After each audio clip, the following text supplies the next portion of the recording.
Hi, I'm Ricardo. I'm from My Bucket Garden, and I received my composting worms today, and I'm going to have a guy about it. We're going to be going through what you need to do when you get your worms, to prep your soil, how to take care of them, how to feed them, watering, and what type of materials and tools you're going to need. Tools, basically, box cutter, materials, your your bucket or your buckets, one or multiple buckets, and then your composting worms from Jim's Worm Farm. So let's open this up and see what we got. Now the box that it came in has air holes in it all around, and they're packed in a kind of dry so that when you get your worms, they may be in kind of a lazy state. They're not really active. They're packed this way so if it gets into too hot temperature or too cold a temperature, it won't kill your worms. So we're going to open her up.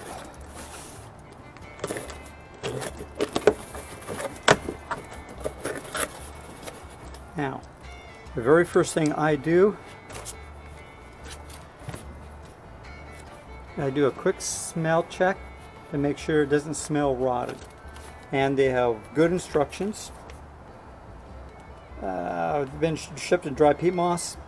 If the worms seem small and scrawny, this is normal.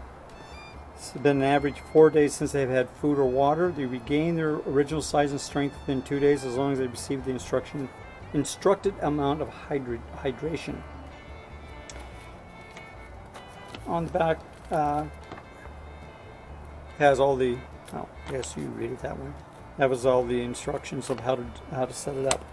Now, I've ordered from this company more than once, and I really like the company. There's two thoughts for the bucket garden. You're either going to do a single bucket filling, or you're going to do multiple bucket fillings. If you ordered your worms and you don't have a bucket ready, there are instructions of how to keep your worms alive while you're getting your bucket set up. Now this bag is a air bag, which means air will flow through it.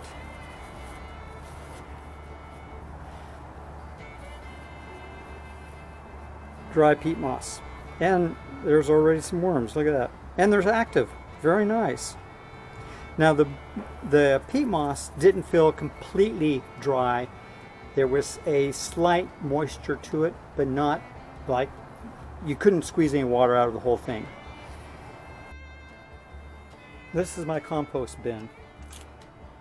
Even though I have some worms in here, I have some material already decomposing, I still put in cornmeal for the worms.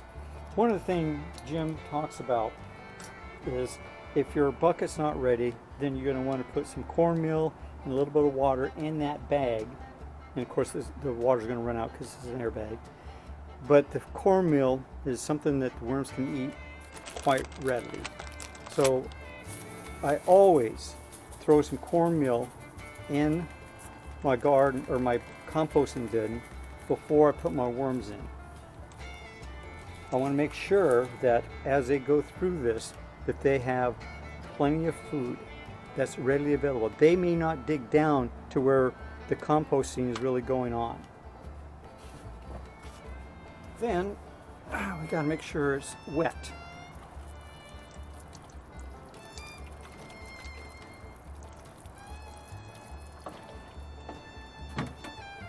Next is our worms. Now we've already looked and saw that there were some worms that are alive. It's very possible that some of your worms may have died in transit. That's fairly normal. But I've noticed that it seems, because the last time I ordered like 100 worms. That was 3 or 4 years ago, or however long ago it was. And it always seemed like there was more worms. So I'm assuming that they are actually putting more worms in than what they say. And you can see how active they are already.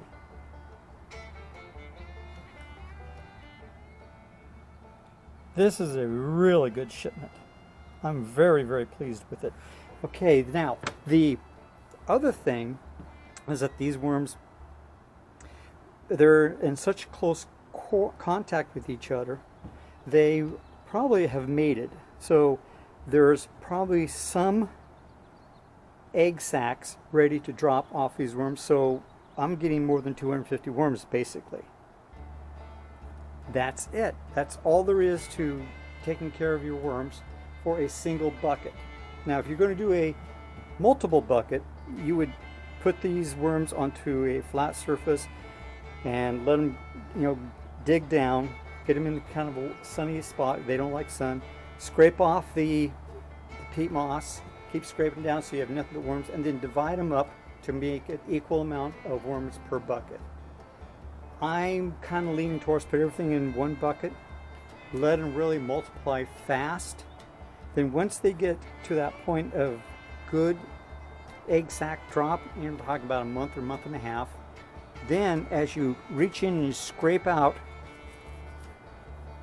a handful of your material, you can see that there's worms on it. Those worms then you would put into a bucket. And each time you do that, worms being transferred, all the nutrients, all the bacteria, everything is transferred over to these other buckets. When you have worms in your buckets, you have healthy soil. There's the proper amount of bacteria, fungi, all the microorganisms necessary for your soil to be healthy, to make your plants grow healthy. And I believe that is it. We will talk to you on your next video. Not your next video, on my next video. And we'll see you later.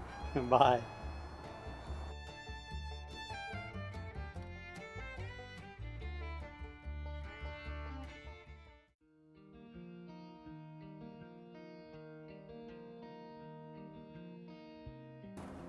Hi, I'm Ricardo, and today I'm a happy guy. I got worms.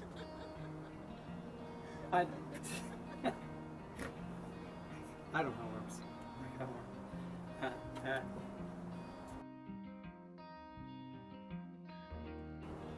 Hi, I'm Ricardo, and I'm one happy guy. I received worms. That's so tough. Oh, now they're upset. Yeah, well. That didn't sound right either. What? Tried worms. All right.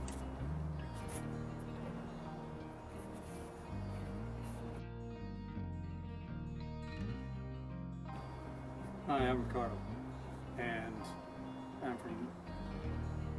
Where am I from?